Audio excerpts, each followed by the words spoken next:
ménétriers et des loups. Les ménétriers, un peu comme ceux que vous avez croisés tout à l'heure avec leur cornemuse et leur vielle à roue, sont des musiciens ambulants qui vont de village en village, de château en chaumière, porter le bal. Et donc, parmi eux, il y en avait un très grand qui joue la cornemuse, un très gros qui joue de la vielle à roue, et un troisième très beau qui, comme moi, joue de la flûte, et qui est très beau comme moi. Et donc, ce musicien s'appelle Colin. Et il a 17 ans, chose que je n'ai pas depuis très longtemps. Il a 17 ans, et comment vous dire, un garçon de 17 ans, il s'intéresse à deux choses dans la vie. C'est quoi les deux trucs qui intéressent un garçon de 17 ans? Les filles et la bière. Comment? Ah non, pas les garçons. Si, il y en a aussi, hein.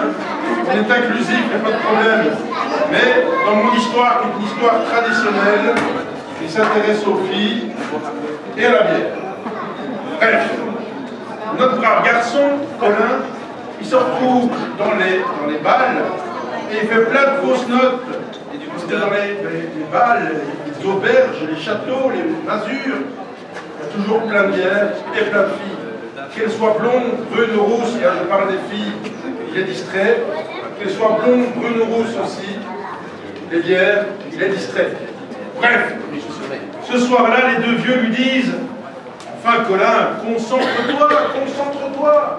Je peux pas, je suis au paradis. » Après le bal, chacun rentre chez soi.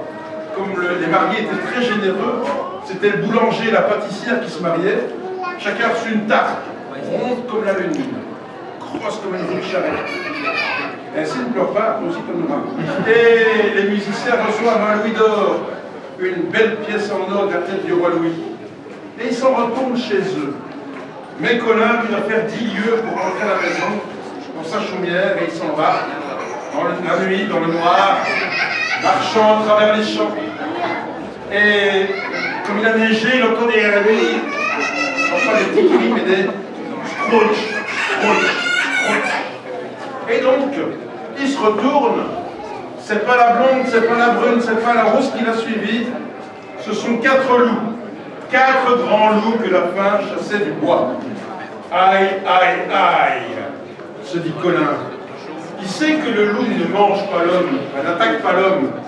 Lui le sait, mais c'est pas sûr que les loups le savent, eux. Alors il prend son couteau et il coupe un morceau de tarte, vous savez, un morceau de tarte ronde comme la lune, grosse comme une roue de charrette, et dépose ça pour les loups. Et les loups mangent le morceau de tarte en moins de temps qu'il faut pour le dire à un compteur. Waouh! Et puis ils sont sur les talons de Colin. Ils viennent lui renifler, vous savez, ce qu'on appelle le mollet. Et là, il n'est pas trop à l'aise. Il coupe un deuxième morceau de tarte, et puis un troisième, et puis un quatrième, quand il a donné toute sa tarte au loup. Il leur dit, il n'y a plus rien maintenant, hein. Allez-vous-en, allez, il n'y a plus rien. Mais les loups restent, allez, je vous ai dit, allez-vous. Et là, il comprend que les loups, ils ont pour retrouver à manger. C'est pas de la tarte, c'est du Colin. Alors, il leur dit, mais écoutez, vous n'allez quand même pas me manger.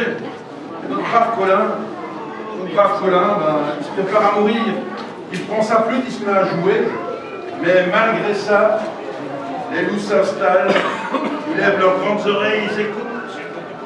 Il comprend que tant qu'il jouera de la musique, il aura la vie sauve. Et ainsi, il joue toute la nuit. Jusqu'à l'heure où l'aube blanchit la campagne, à l'heure où le soleil se lève, alors les loups rentrent dans leur tanière, en laissant les musiciens bien vivants. Une fois qu'il est rentré chez lui, il a remarqué qu'il a joué sans la moindre fausse note toute la nuit. Et c'est ce jour-là qu'il est devenu le meilleur musicien de tout le pays. À la répétition, les deux vieux n'ont crurent ni leurs yeux, ni leurs oreilles. Grâce au loup, Colin a appris à se concentrer. C'était une histoire de par chez nous, une histoire du temps des loups. C'est ma grand-mère qui me l'a raconté. Et je connais ça de sa propre grand-mère qui a bien connu Colin le musicien, quand il était jeune, quand il était beau. La question de savoir maintenant si c'était la blonde, la brune, la rousse.